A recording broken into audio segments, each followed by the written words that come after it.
Hello, everyone. I'm Dr. Renee Mera, and today I am talking to a very loving, kind, gentle soul whom I've known for a few years now. She's the spokesperson for the American Heart Association, serves on over 100 nonprofits worldwide. And this year, she scripted history. She became the first runner-up Miss World pageant in San Juan, Puerto Rico. Let's meet and give a warm welcome to Shree Saini, Beauty with a Purpose. Shree, congratulations, and we have a lot of catching up to do with you today. Thank you, Renee G, and thank you for all your love and support these past few years. It's been such an honor to get to know you more and serve alongside of you, and I look forward to sharing a little bit about my journey today. Yes, you are the reigning Miss World America. That again is a coveted title. It's the first time an Indian American got this title. And this year, first runner-up Miss World pageant. So there's so much of your life's defining moments, but I'm going to start with your life defining moment that was this year, March 16, 2022 in Puerto Rico. Getting this title. Let's talk about your journey. Yes, so my journey to Miss World began with a dream of a little girl who was just 6 years old when she watched Miss World in her living room with her parents. And I told my kindergarten teacher that year, because in kindergarten, preschool, they ask kids all the time, what do you want to be? And I told my teacher, Mamta ma'am, I want to be Miss World. So subconsciously, this dream of mine to become a Miss World has been with me for 20 years. And I'll show you a picture of me. But prior to the interview, Renee and I mentioned that I have some pictures and I'll share those pictures with the audience. So here's just a picture of me when I was 6 years old, dressed up as Miss World. And the reason I admired Miss World pageants and the title holders was the mission behind the work that they do. Miss World contestants around the world serve in their communities. They give voice to important causes and issues. And as a little girl, when I was in India, I was born in India, and I witnessed a lot of poverty. It broke my heart to see people living in those conditions. But I also saw Miss World contestants being of help and being of aid. So I connected those situations, and I wanted to be someone who is of help and who is of service. And Miss World was that avenue that I could be of aid to people. Wow. And the question that was asked to you this time, your journey started when you were 6 years old, and it reached its fruition this year again, and many times before that, because you held many other titles in the world of pageantry. The question was asked to you is, what human right do you value most? Yes, that was my final question before crowning. Which human right do you value the most? And I said the human right that I value the most is dignity. Because when we're able to listen to another person's perspective, we're able to find their problems and give them solutions. And it's so important that we give the gift of dignity to people, especially who are in conditions where they aren't blessed with the basic rights of shelter, food, water, healthcare.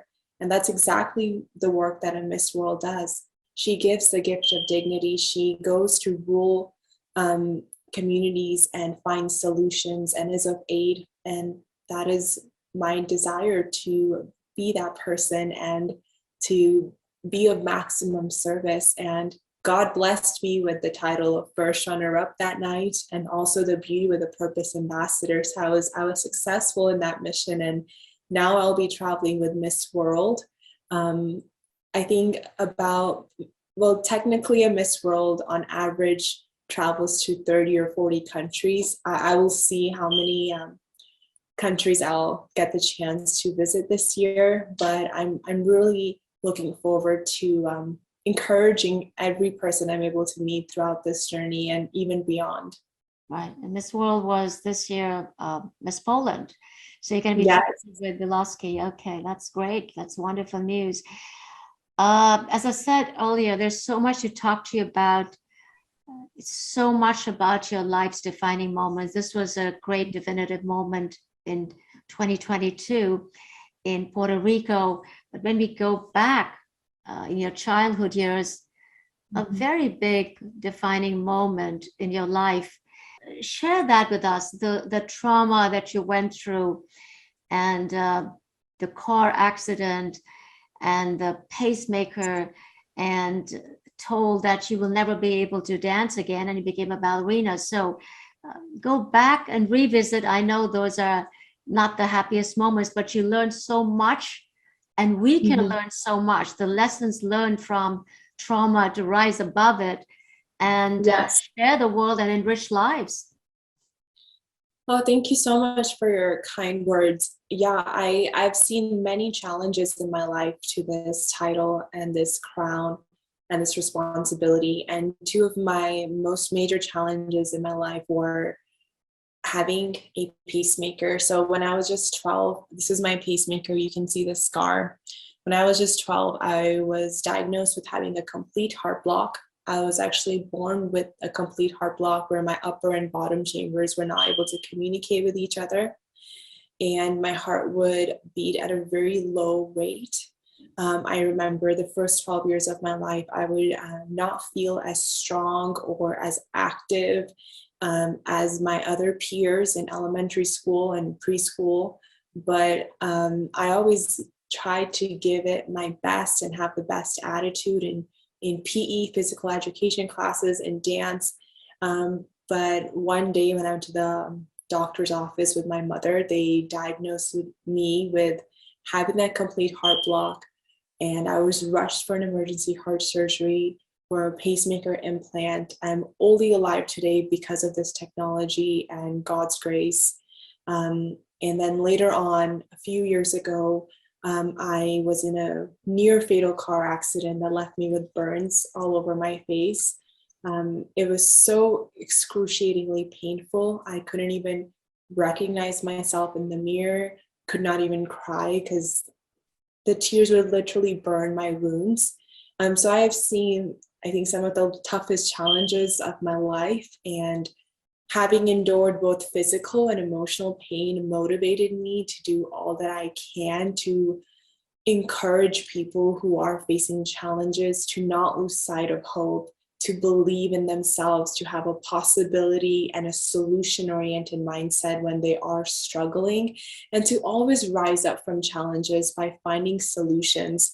Like, for example, when I went through this challenging time of having a pacemaker, I always found solutions. Okay, I think the key to rising up from challenges is first acceptance, that I have to fully accept that this is what happened to me. I have to live with this pacemaker.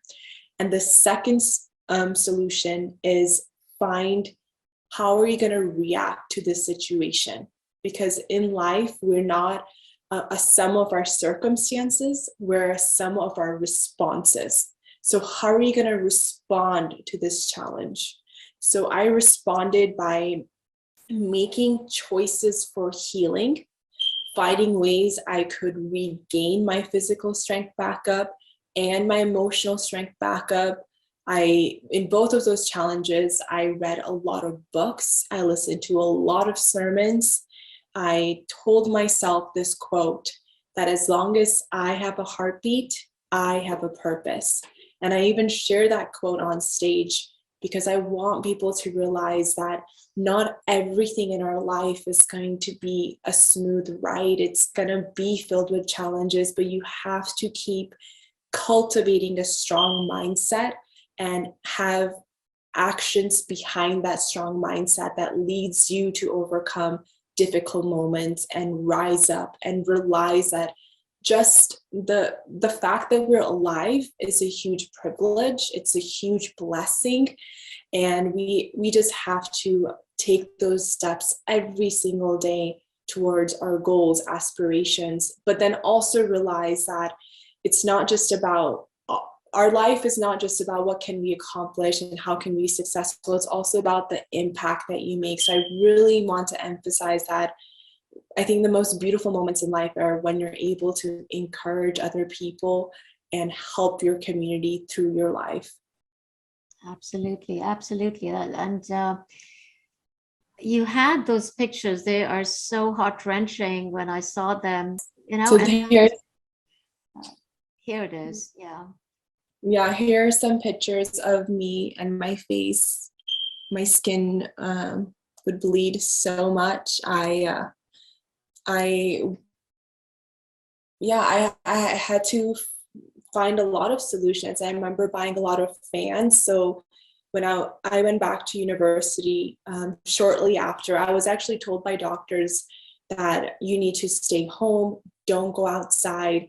And I just feel like I needed to try to live as much of a normal life as I could.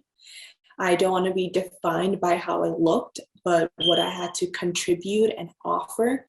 So I spoke with my doctors and I said, I understand my skin is pretty, agitated and I need to protect it. And I will find ways and solutions to protect my skin.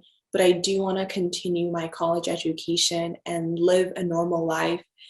So despite having this, on my face, this trauma, I found a medical kit. I put my cleaning wounds in there so I could clean my wounds and heal myself between classes.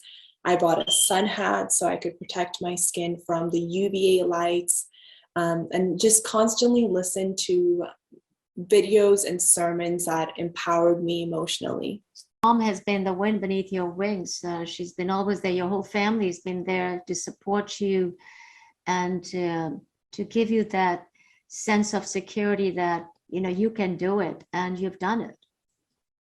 Thank you. Yes, my parents have been a huge pillar of my strength, and my friends have really helped me. My community has really helped me. So this has been not just my journey to Miss World, but all of our journeys to Miss World. And I just want to encourage people to never forget where they came from and always be grateful to your teachers and mentors. I personally didn't have like a huge team that was helping me prepare for Miss World, but I still want to acknowledge even a simple, encouraging, life uplifting conversation that I might have had with a person when I was struggling. I still want to thank them and acknowledge them, because in that moment they gave me those strength and they gave me those uplifting words, and that did help me.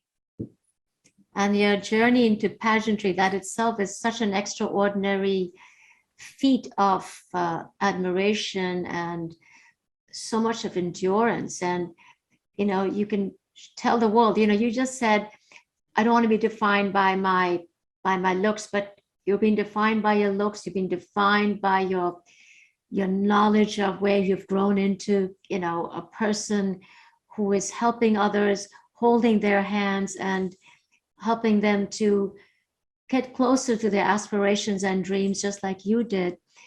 So this journey, the preparation for in the world of pageants, especially Miss World, how was it?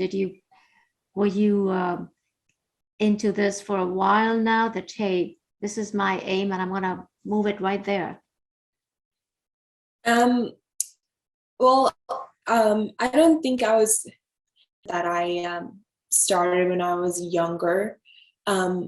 What I did start doing when I was young was service and being of help and being of aid. So I kind of did the job of Miss World, which is speaking out on important issues, fundraising money.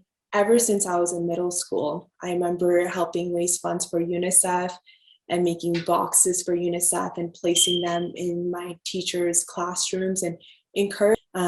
But the work started of me competing in pageantry later on.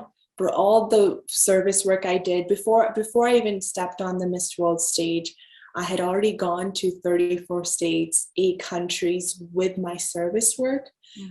So I think just doing the job of what a Miss World is going to do helped me prepare the most. When I did get on the Miss World stage and I did share an interview, I shared with them my desire to serve and how Miss World is one of the greatest humanitarian jobs in this world. And the organization themselves has raised over $1.3 billion for thousands of charities. It's just remarkable the work that Mrs. Julia Morley, alongside the entire organization, has done through the thousands of girls that have come and gone to the pageant. So I think being of service was the biggest help in preparation that helped me get ready for Miss World. Wow.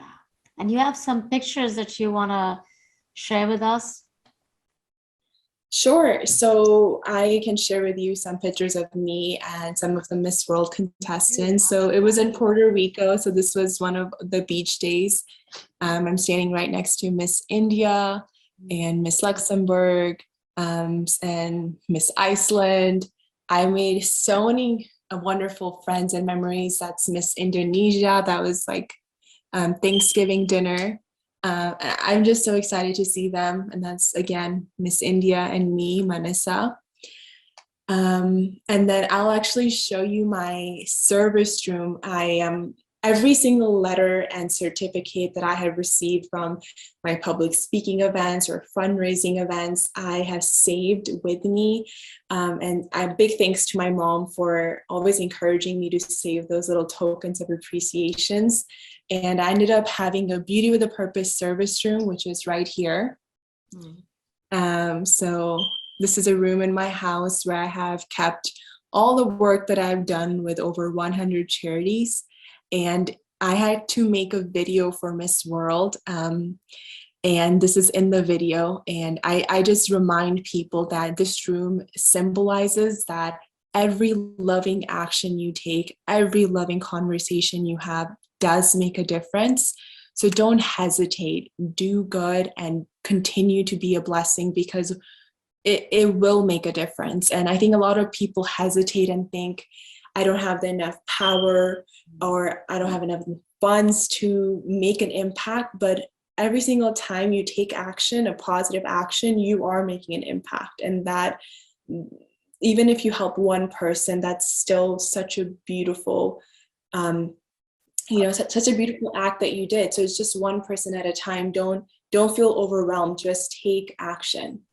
Absolutely. I mean, my spiritual mentor always tells me, be good, do good, be one. It's how you impact life. You make better societies, better cities, better world. So the change comes from each one of us. And if we can make a better world, and we can.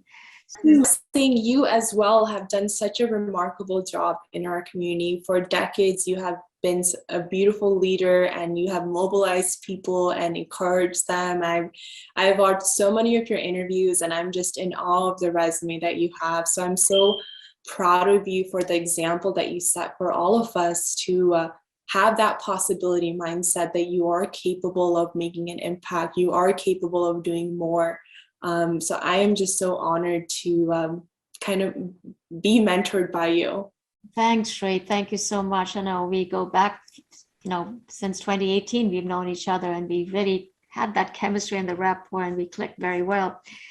You have, in these challenging times, especially in the pandemic and how the world is going through, you have adopted a child, you've done a lot of relief efforts. Yes, so I've done a lot of service work and the reason I want to share some of that service work to make people realize that they shouldn't limit themselves. Even Mrs. Morley, the owner of Miss World, says that it's never enough. Keep doing good and keep loving without limits. So through All God's Children, a nonprofit, I was able to adopt a child's education and food for an entire year. During COVID, I was able to raise 500,000 rupees for COVID relief. It helped to feed a lot of families that were struggling in India. I have helped many orphanages in India. I have mentored a lot of girls and students through Zoom calls. I did about 70 Zoom calls during COVID. I was able to fundraise over $50,000 for Variety Children's Charity that helps provide healthcare and fund heart surgeries and many surgeries that are needed. And I just continue to serve every single day, every single week. I ask myself, what can I do today to better impact the world? What can I do today to better myself? And as long as we keep asking ourselves those important questions, you will be able to find opportunities to be of aid and give back. You just have to continuously take action and continuously ask yourself, how can I be of help? That's right. Now you're going to be traveling, as you said before, with Miss World around. Yes. Yes. And so share your vision, how you're going to be enriching lives and touching all the people that you meet with your such great positive energy. Thank you so much. Well, every service event, I think it's going to be a bit different. I think I'm going to first share my story, be of encouragement, and then do the best I can to raise funds for that particular organization or school or nonprofit that we'll get to visit. I want to make sure that after I leave, I'm able to stay connected with those nonprofits, with those communities, and help find them tangible solutions so they can be more self-sufficient and independent. Because that's what I want people to realize, that just realize their worth and just connect them to resources within their community so they can be self-sufficient. So I look forward to doing as much as I can and just asking them, how can I be of help and aid? Because they know more about their communities and their community's problems than I do, but I know I will do my best to make them as self-sufficient as possible. I'm sure you will. After Miss World, what's next for you, Shree? The entire world is next for me. So I think I just want to focus right now on the blessing I've been given and do my best to serve Miss World. And I see serving Miss World for the rest of my life, helping them and not just the year of my service, but years and years down the road. I see myself being connected to the organization.